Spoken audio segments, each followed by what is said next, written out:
Oh yay, it's a grapple test.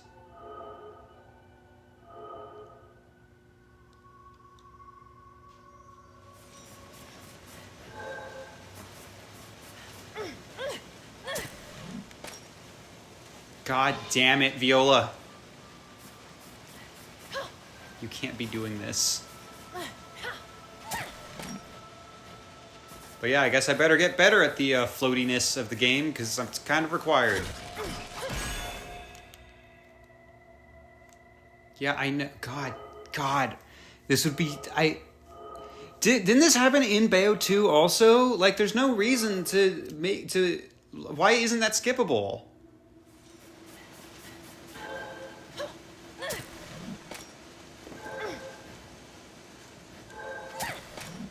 Nope, I didn't mean for that to be your grapple.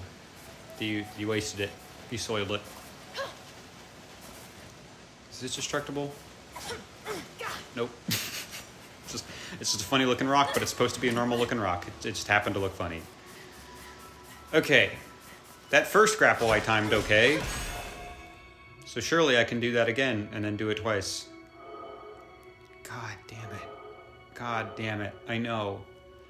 I appreciate that there's a speed up button, but there should also be a skip button. I don't understand.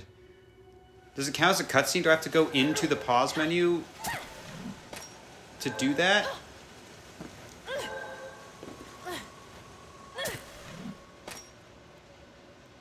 Word? I really felt like I had that one. That felt dumb that I didn't get that, actually.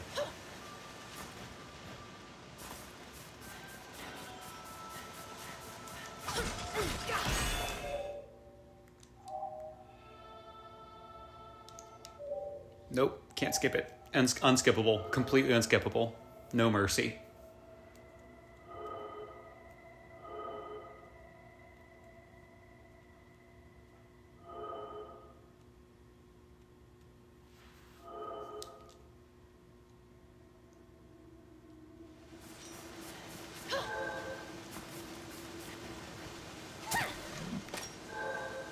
God damn it. God. It's bad. It feels bad. It's not fun or good when that happens.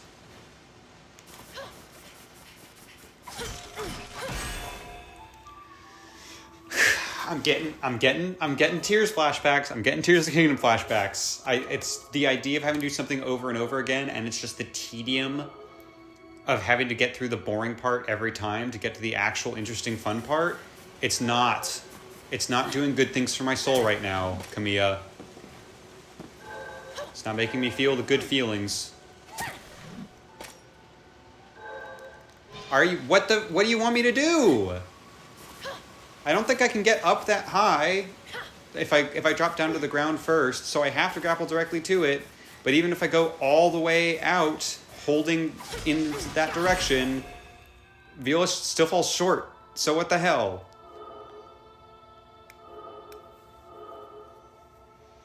Getting pissed. Not actually. Not yet.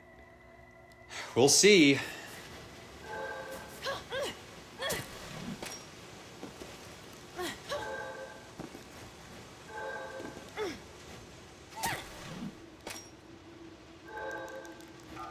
Awesome. Awesome. That felt great.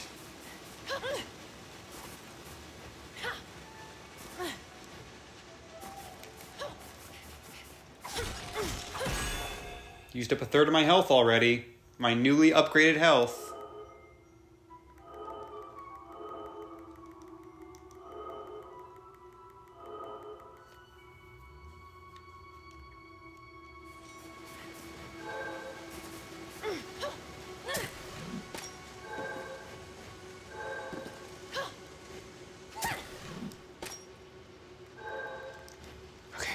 Okay.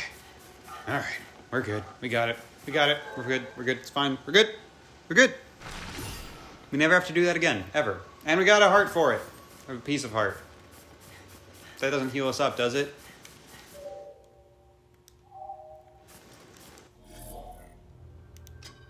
Absolutely not. I'll probably have to pop a lollipop in a second, but not yet. Let's at least...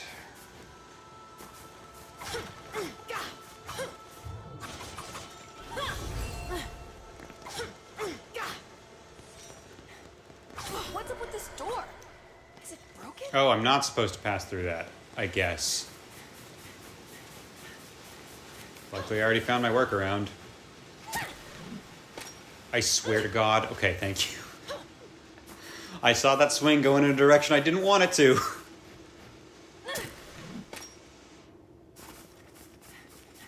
Is there anything cool happening on this side of the door?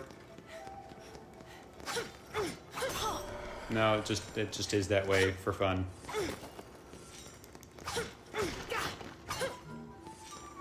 Oh, okay. I don't even remember getting the first one of those, and I don't know what that does, but all right.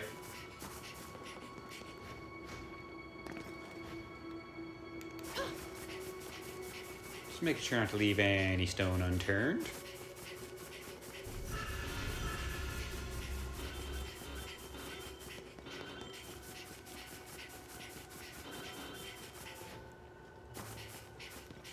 Alright, that's probably good. I think this is our first time going into New World as Viola. I think we've been Bayo both times we've gone to Ginungagap, which is definitely not, I'm realizing, at all inspired by that one fast travel world between worlds thing from God of War.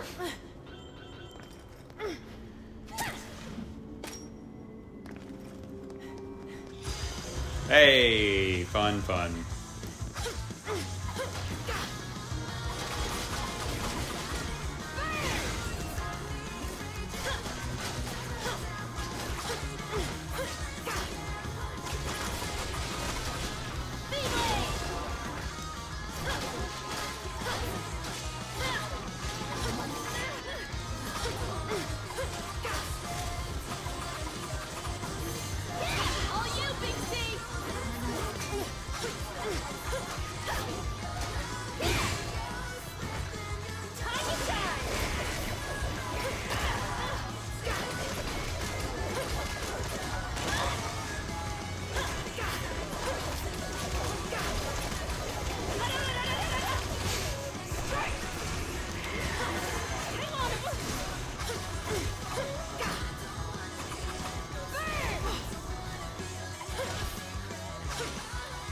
She's very fun to play. I really like playing as Viola. Yeah! Hell yeah! That's good, because I felt like that one was good. Ever since Bayo 1, I've been paranoid that even if I feel like I did a good job, the game will go, no, that was actually terrible. And I'm glad that, again, I think the grading system has just gotten a little bit more lenient since Bayo 1. But it's still very nice for them to be like, no, that was good. That was pretty good. Good play there.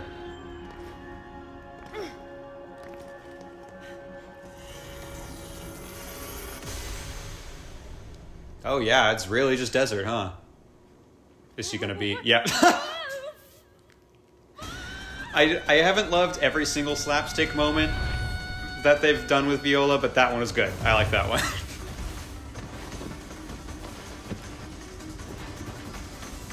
Because there's certain times where it's like, that doesn't quite... I mean, there's always been a little bit of slapstick in Bayonetta, but with Viola, they've really turned it up. And a couple of moments are like, that doesn't really fit with the vibe. But the idea of working it into the fact that she literally got teleported somewhere, it's like, okay, that actually kind of makes sense why that would happen. And then we have an excuse to do the slapstick. I like that. Why would you look at it? Why would you look into the... It's sand. You know it's sand coming out. Was that meant to be wind? Because I think she definitely still angled it towards her face more right before it started blowing into her face. That's still at least 40% her fault. Could it be that massive handle sticking out of the sand in the distance? Really? Just great. Now Cheshire's gone too. Maybe not. Cairo, Tura. Now I know it's an alternate reality. Come back, Cheshire! I don't think Cairo Well, that didn't work. generally It must be too far out of has range. this amount of desert going off to this distance with truly no buildings in sight. I think Cairo usually, in fact, I think rather famously, is a very big city, and also has been for thousands of years. Like, it's not like it's because we've displaced out of time and we're in 0 AD. Cairo is still a big city back in 0 AD, I'm almost positive. It is weird. I'm sure there's invisible walls everywhere, but it's weird to be in such an open environment and truly have no idea. I mean, I could check. Oh, I don't have a waypoint now. That's refreshing. I can just go wherever the hell I want. Now, I should probably pick a direction.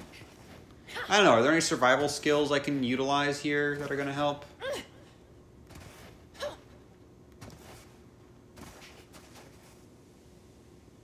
Because, I mean, it really is just kind of desert in all directions, huh? Let's see. I transported... Okay. I transported to Cairo according to the game. So that's information that is allowed to be... I'm allowed to work on that, to operate on that information. And I feel like north would be my best bet. Now, I don't know if it's sunrise or sunset, but this is giving me sunset vibes, which means that's west, which means this is north, which means I should head this way. Even though it's the exact opposite direction of where I was facing when I started the level. There's logic. There's a method to the madness. It would honestly be kind of gutsy, and then also probably end up being rather tedious if it really is my job to scour this entire desert looking for Cheshire, and that's the level. I don't think that's... I think there's going to be some other kind of gimmick here, but that would be wild. I like that. I can't tell if I activated that because I went in the right place, or... Unsinus. Light covert combat unit. Or was that just going to show up as soon as I wandered around enough? I truly can't tell. Time! Can I still... It did not actually clarify. Can I get witch time with a parry using my fists, or do I have to have the katana to parry?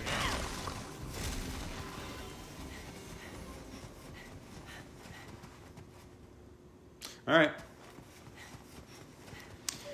Well, this is actually a decent momentum time to be taking a look-see through our stuff.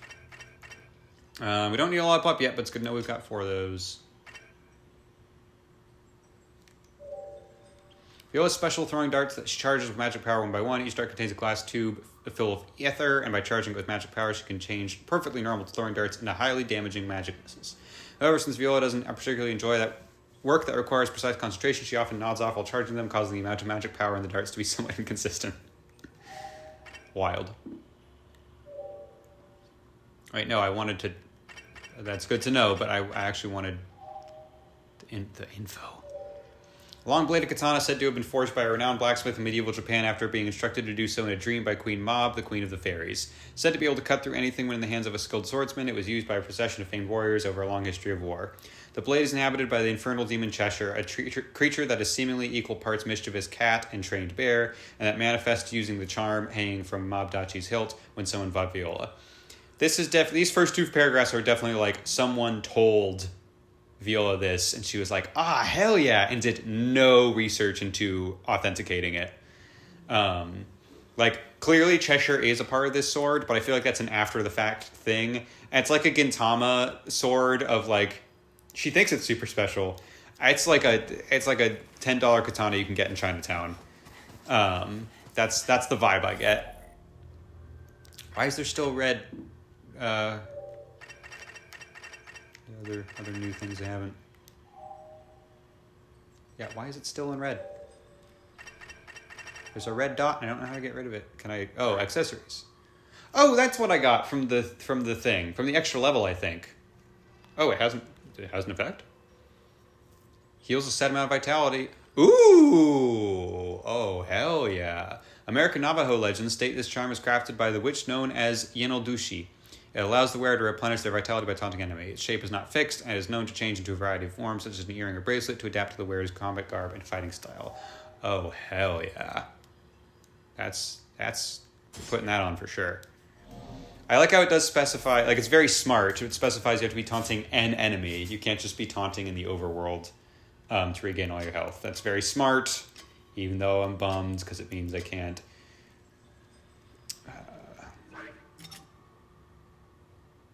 I would love to get Viola decked out in watermelon as well, but I like that look for now. Nebulosis, an enhanced stratus type that's been given flight capabilities for assault, greatly increasing its parameters. Its enhanced musculature. It has the enhanced musculature it has to aid with flight stabilization. That sentence is written weirdly.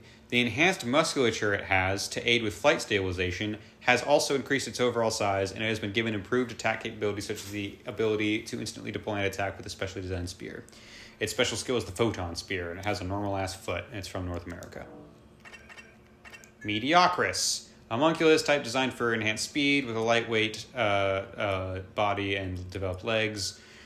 Able to predict enemy patterns. Oh, these are the ones that dodge around by observing muscle movement, and it evades with amazing speed when it senses danger, making it all but impossible to attack with a lumbering infernal demon. Because its musculature has been reduced to the bare minimum to make it as lightweight as possible, it has low attack power and most often acts in groups to cover this weakness. Special skill is Elusive Mood, and it has no footprint. Or I guess, is that just a line? Yeah, it's a line. And it's from North America. Volotus. Enhanced version of the asparagus type homunculus. In addition to its inherent viciousness, it's also been given the ability to emit flames from its hooves. And it's going to just destroy everything with its hooves. Like asparagus, it uses charging tackles as its main method of attack and also leaves a sea of flames in its wake. It's from Australia. Its special skill is Burning Boar, and its footprint is just fucking Taskmaster. Look at that. It's literally just an image of Taskmaster. Badass. That one's my favorite because I love Taskmaster. Uncanus. This is the one we just fought, I think. It reacts to approaching entities, often deployed to defend vulnerable areas, such as homunculi. It attacks nearby enemies with laser blasts. While it can't move from its position, it can hide beneath the surface to later appear and attack instantly when an enemy is detected. Special skill, Assault Laser. This one actually has no footprint, and it's from Australia. Virga. It has a segmented body with heads at both ends. It's difficult to turn the front and the back. Using that to its advantage, attracts target with both heads, quickly changing direction as necessary to pursue. Multiple legs to support its heavy body cause damage simply by moving. It also has powerful suction cups that allow the giant creature to even walk on walls. It also attack with firing blades of light. It can shoot stratus types like missiles from its back, making it difficult to approach, let alone defeat. It's also from Australia, and its special skill is multi-wave. Genitus. A homunculus type created to produce other homunculi. It has no method of attack and merely takes root like a plant, using materials and energy it absorbs to continuously produce stratus type homunculi. Its footprint is COVID-19, and its special skill is the module print. This one's a poison one, right? I'm going to have a hard time telling these three trees apart. The spitter emits gas, and the humulus creates barriers that impede enemies and defend homunculi. It's deployed in groups that cooperate to form a barrier. These powerful barriers keep out both physical and spiritual matter and are vital in blocking enemy progress and defending important bases. Linking them shares vitality, and if only one of a group is defeated, it will soon be revived. That's why these are the ones we had to destroy with the train. Its special skill is a flawless barrier, and it's from Central Asia. Paracumulus, I hated this one. Its defensive and resistance capabilities are fully adaptable to the location in which it's deployed. As a result of this one being deployed to volcanic region, it's gained both resistance to heat and the ability to cloak itself in flame. It also influences its environment, creating what under other circumstances be considered natural disasters and cause lava to erupt by slamming the ground. It's from Australia, has a volcanic bomb, and it has a normal-ass hand as its footprint. And the Arch Pyrocumulus, its evolved form, it can use a portion of its body to create a flight platform. It gives it aerial mobility as well as an enhanced ability to produce stratus type homunculi within its own body, which it uses to create clones of itself. By creating a group of multiple clones at once, it then confuses enemies and becomes an even greater threat. Its special skill is Perfect Avatar. It also has a normal-ass hand, and it's from Australia. Cool. Checked those. Yeah, we didn't get the lowdown on this, I don't think. This just kind of happened at one point. Infernal demons under demon slave control grow enraged as they take attacks and break free when their rage explodes, rampaging. Rampaging infernal demons can't be controlled or sent back until they calm down. Their rage state is shown in the corresponding slot. Avoid rampaging demons' attacks deftly, and you may be able to turn their rage to your advantage. So is there any way to avoid that aside from just it sometimes they do that? I guess it said if they take enough hits, but like, I'm summoning the demons so that they can take the hits for me, you know? Collect all 3 Umber Teals and chapter... Okay, yeah. And this is just the standard Viola. Battle results. Yeah, I know. Yeah.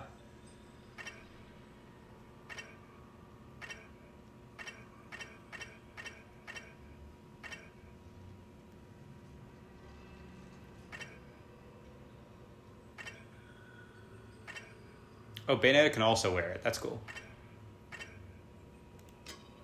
Alright, this one was not marked at new, but it could have been because I just immediately clicked on it. Yeah, we read this one. In the midst of a vast ocean, an enormous structure towers over the surrounding area, somewhat out of place with the rest of the scenery. At the top, a lone woman looks out over the water, a bottle in one hand as she relaxes. This place was just a bit of rock sticking out of the water when we first came here with the Lumen, but now just look at this fantastic view. I never thought they'd have me do anything this monumental, not even in order to find that singularity up in the sky. After all, you think jumping on an infernal demon and riding off would get there much faster, but apparently that's not good enough. To say a proper balance of light and shadow is important in order to harness the singularity. Who am I to tell them any different? At any rate, we were able to finish the first level in just 1 year. In another 4 years, the whole thing will be done. On second thought, I'll make sure it's done in 2. Just you watch, you stiff-necked sages. As the woman begins to laugh heartily, she tosses the bottom of the ocean. Just as you feel a sense of satisfaction at the promise of a new challenge, the images fade. A gigantic man-made island rises high into the sky from the ocean surface, and in one corner of the island, a man stands before some sort of device, his eyes narrowed. It's been 2 years and 8 months since I came to this place with the others, but today our island of Thule has finally fulfilled its purpose. At last, we've gained control of the singularity. Fluctuations created by the rotation of 5 gears interact with a dimensional distortion, opening the entrance to Gigungagap, the abyss between worlds. What's more, by adjusting the fluctuations, we've gained the ability to choose a destination world. By adjusting fluctuations, we've gained the ability to choose a destination world, a feat that's never been done before. The device that we developed in concert with the Emperor is perfect. As long as we walk together, we have nothing to fear. I'm sure we'll never fight and have a huge war with each other and almost kill each other out. There are many hardships and many sacrifices, but we'll continue to walk along, unraveling the mysteries of the world of chaos, and seeing that their sacrifices were not in vain. Whose sacrifices? Oh, I guess just there were sacrifices, and then their sacrifices were not in vain. A glorious future is within our grasp. As we begin to fill with feelings of achievement and hope, they fade from mind. A young man is operating an impressive-looking device as he activates... Gotta love it when the young men know how to operate impressive-looking devices. As he activates it with practiced speed, he wipes the sweat from his brow with his arm, a relieved look on his face. Oh, Kamiya, you gotta calm down here. Gear operational stability confirmed. The 57th dimensional transfer test is also a success. Another success. No matter how often I come here, I never quite get used to it. Though we keep the gate open, it always seems miraculous that I'm able to return back home from the abyss. Not that I don't have faith in the device, but I would be lying if I said there wasn't a degree of anxiety. After all, I'm going on trips by myself to search for something that not even the eyes could find. It'd be stranger if I weren't anxious. But this is no time for complaints. Every moment counts. Or to understand how the world of chaos was split into countless parallel worlds. Diligent, if somewhat tedious, investigation is necessary. Now what kind of world awaits beyond that light over there? The man runs off quickly, disappearing under the light. As a mixture of apprehension and curiosity begins to fill you, the images fade from your mind. I don't know why, I really like that one. That one was really fun to read. That was cool. Final order. A soldier slouches in a chair, his legs up on a desk, eyes closed to let out a deep sigh. Man, what the hell is that order? Abandoned base? What's going on? This place is classified, but it's still supposed to be a military base. Since I got here 2 months ago, I haven't even seen a stray cat, let alone any military personnel. It's been perfectly peaceful here, which is kind of fucked up if you think about it. So why the order to leave? And with no reason given, I finally got used to this place. There's something about that order that bugs me. They started construction at the same time. Tunnels leading underground, extra security shutters, some gnarly defensive weaponry, and everything done with automation, no humans necessary. Whatever the big deal is, it has to be underground. That's the one place I was never given clearance for. Alright, this is my last chance. Maybe I can figure out the big secret before... Hey, who the hell are you guys? Suddenly the room fills with smoke as a group of men burst into the room and begin shooting. As you feel consciousness begin to fade, the images fade from your mind. Yeah, when you work for a secret military base and they tell you to evacuate, you should probably do it, you idiot. Okay, that didn't take as long as I expected. Alright, the train... Oh, it's the Trainsaws. And that's all... If I get those weapons, and there's anything chainsaw-like about them, which from the images it looks like that's the case, I'm not calling them anything except Trainsaws. And the fact that the game hasn't used... It says... Sorry, I didn't even start reading. It says it's a chainsaw-like weapon. The fact that these are not called Trainsaws... Kamiya is a coward for not calling them Trainsaws. Created by the infernal demon war-trained Guon from his own parts with spiked wheels that spin at high speed. Weighing more than a ton, it's impossible for a normal human to wield, but sheer mass combined with the energy generated by its spinning wheels create terrifying destructive power. In addition to its use as a weapon, it can also be straddled and used as a vehicle. When this weapon is used in tandem with Demon Masquerade, the user merges with war-trained Guon, gaining his steel body and unstoppable force with every inch of their body becoming a deadly weapon. Is Guon the right way to say that? I don't know any better way to say it. Because like that word almost looks Japanese. It doesn't look Chinese, but the whole level took place in China, so I'd assume it would have Chinese inspiration. I guess it could be a Chinese word. But if it is, I don't know how to pronounce it. Guon is my best guess. Because I feel like it's the OU is the first syllable and then the ON is the second. So it's just two separate vowel sounds. And I would imagine the first one is gu and the second one's on. Anyways. I assume that's all I've got. Oh, we got a Mega Bros. Lollipop. Yep, same thing as the other ones. Wait, yeah, what did the... Hang on, I should double check. What did the actual lollipops do? Attack power. Oh, it boosts the power. And I think yellow refills my magic? Oh, no, that gives me a shield. I've only ever used that once. I think I used that once in the Bayonetta 1 finale. Medallion shard. Yeah, what the hell is this? From the shape and pattern on its surface, it's thought to have been part of a medallion. Fuck you. Fuck you, game. You can't give me a thing called medallion shard. Have me ask, what is a medallion shard? And then you look at the description. It says, it appears to be a shard of a medallion. Fuck you. Feels like I got punched in the face with that. An Arachne's Net limited edition featuring the anime... Oh, it's an anime. A cult hit popular throughout the multiverse. Thanks to its special arrangement, it's also available at the Gates of Hell. Its design features an image of the main character, Lucky, getting burned at the stake on a white t-shirt. What kind of show is this? I was about to say, and how could it be a hit? But Attack on Titan is one of the most popular anime of all time, so I guess watching torture is a popular pastime for anime fans. The design, I liked Attack on Titan. It was good. I kid because my main criticism is that I think it's too much torture porny sometimes, and a lot of people, that seems to be the appeal for them, and I don't understand why. A magnet Rodin model on a dragon-shaped catapult he saw during his travels, made out of leftover materials, because in an attempt at replicating the workings of the device it's based on, it can move in a similar fashion, but it's useless as a magnet. Wait, then why make it a magnet? Rodin, it didn't have to be a magnet. Rodin made it a magnet, and then the one thing we know about it is that it's not a good magnet. So why isn't it just a little statue? It's a catapult magnet, but it's better at being a catapult than a magnet, according to that. He was moved by the power these statues projected. There's only one for sale, but over 1,000 prototypes were made before it was completed.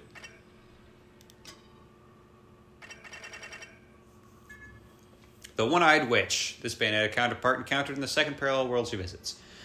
As a general leading several thousand troops, she wages her own war against the homunculi in the midst of a war-torn China. She had previously enjoyed a carefree, untethered life, but seems to have later formed a bond with a general who later lost his life in battle, and she took command in his stead. Having survived an almost incomprehensible number of deadly encounters, rumors about the origin of eye patch over her right eye abound. Some say she sacrificed the eye to save a friend, others say she lost it in a wager with an enemy, and still others say she sealed it herself to curb her own fearsome power. That's the one I like the best because it kind of ties into the fact that she's the eye of the world or whatever. The truth is that the impressive figure she cuts as she rages across the field of battle has led her to be known as the One-Eyed Witch. It is said... What? Hang on.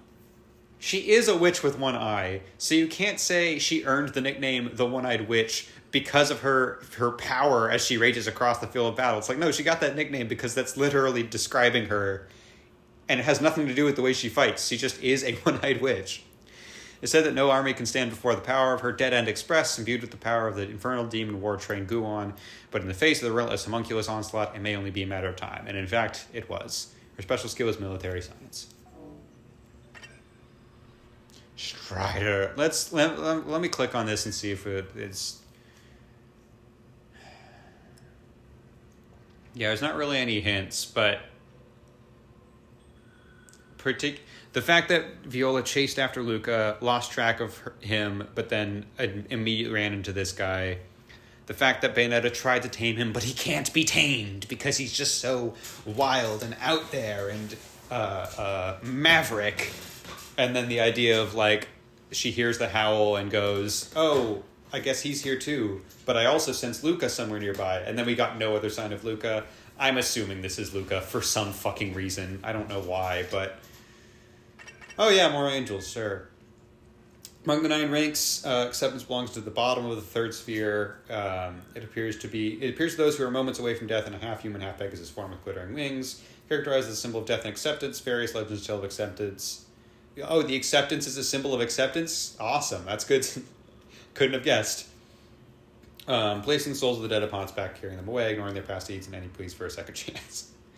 I think that sounds familiar. I think these might be the same descriptions from the previous ones. Its special skill is an indulgent stroke, which I think we're all known for from time to time. The Accolade is a large angel, adept at using many types of parodies as weaponry. They use these to instill fear into the hearts of those who doubt the might of God. They answer the prayers of the most devout followers, but temporarily bestowing upon them one of these divine instruments. Its special skill is Mystic Shield. And the Fortitudo is thought parody so held for all a divine will, and as a result they developed heavenly logic. The concept of the cardinal virtues is born of this logic and classifies parodies as divine will into these four broad groups. Personifying courage and fortitude. Fortitudo, again, you can come up with a synonym. That's not just the word. It's been depicted as a terrifying being sporting an enormous face and two dragon's heads. He is said to be capable of summoning magma flows at will. Its special skill is Courage Flame. I forgot these ones are pretty fun. I'm tired of reading, but these ones are fun. Only 500 years old. I mean, over 500, but again, one of these demons was like 1 billion years old. Its birthplace is Inferno. Its special skill is Burying Foes. Madonna Butterfly's true form obtained by being anointed in the magic-rich Heart's Blood of Bayonetta. Magic-rich Heart's Blood. Okay, Heart's Blood is like a phrase, as a kind of blood. Through her use of the forbidden deadly sin ritual. Growing to a size that pierces the clouds, she has become even more beautiful and even more brutal, leading all who gaze upon her to feel their sanity crumble as something akin to a yearning for death begins to grow within. Jeez. Head arms. Whoa, she's got arms on her head? What does she do with them? I'm sure Viola is letting her imagination run wild with that. Mysterious feathers. Are they feathers? Hands? I heard they might even be all-seeing eyes.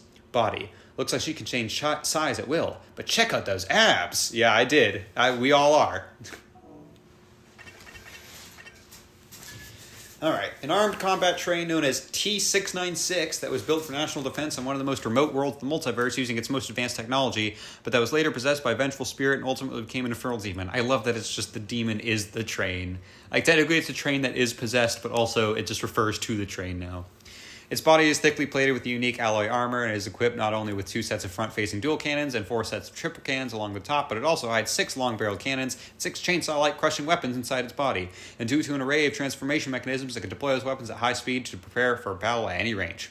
Said that a leader by the name of Rokuro Todoroki, driven mad by countless battles, sent the train speeding through cities and burning them as he went, finally crashing into an ammunition dump and being dragged into Inferno. Jeez. It's only 85 years old, which is actually interesting because it's a train, so it has to be fairly recent. Yeah. Its special skill is rushing on restlessly. Its birthplace was Inferno. The man inside. There's definitely something alive in there. Definitely not a normal train. Definitely not a normal train. Why do you have to recognize that there's a man inside of it to determine that? It's an autonomous train with 50 guns on it that can make its own ghost rails. What do you mean it's not a normal train, but you only had that observation when you heard there was a guy in there? Cannons. Why does a train have all this firepower? Better cover my ears when it goes off. My eardrums will get shredded. Hey, that's good millennial health advice. Wear earplugs, guys. Your parents didn't tell you how important it was to wear earplugs, but if your hearing goes, it goes forever. It is worth protecting it.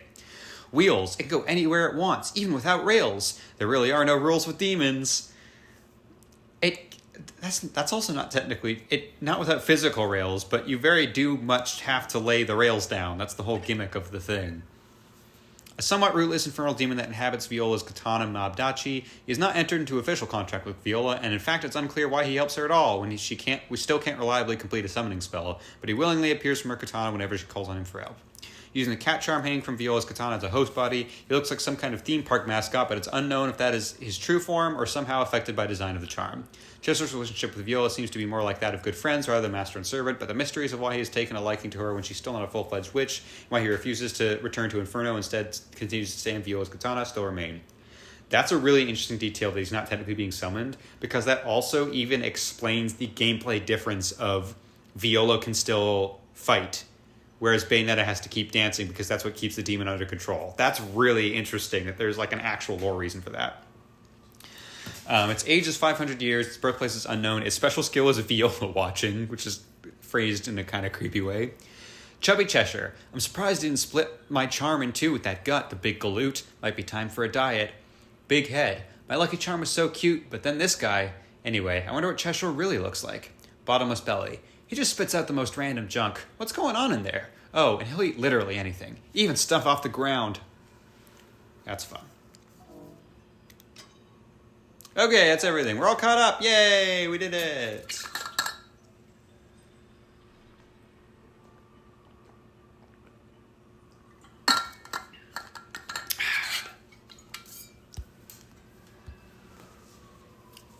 All right. Hey, there's a scorpion over there. Let's go check out the scorpion. Not the first scorpion we've seen in this level, but now that it's... Oh, hey guys.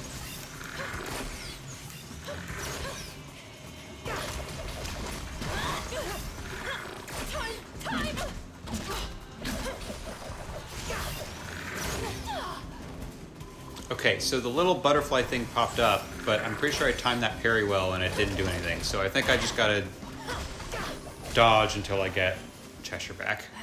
Cheshire, where are you?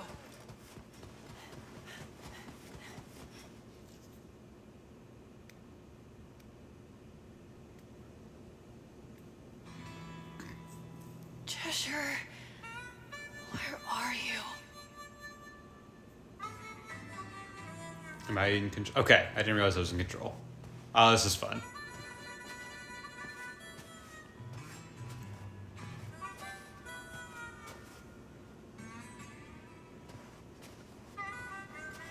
I feel like I'm in the hit film Aquaman. Remember how in Aquaman... Sand is getting literally everywhere. Oh, is she having mirages? Cheshire, where the hell are you? Yeah. Remember in the hit film Aquaman, a movie that is reliant on the characters' cool things happening in water, how they went to the desert for like 10 minutes and then left. I don't even remember why. I remember very little about that movie. Hey, I touched him Cheshire Mirage 3 times. It wasn't bad. I remember enjoying the movie, but it was also like... I don't know, maybe... Again, I don't remember... maybe there was a reason... Like, maybe the gimmick was like, oh, I can't use my water powers very well in the desert. And, like, that was part of the scene. But... I still am curious. Hey, I've raced through this in my pod racing game. There's a pod racing game for the Sega Dreamcast called Episode 1 Racer, and it slapped, and it formed my childhood. And then it re-released for Switch, and it slaps, and I'll probably do, like... I don't stream very often. I will probably do, like, a charity stream of me just just playing the racer game. I already have a... Why was the scorpion floating in place there for 1 second? What was that?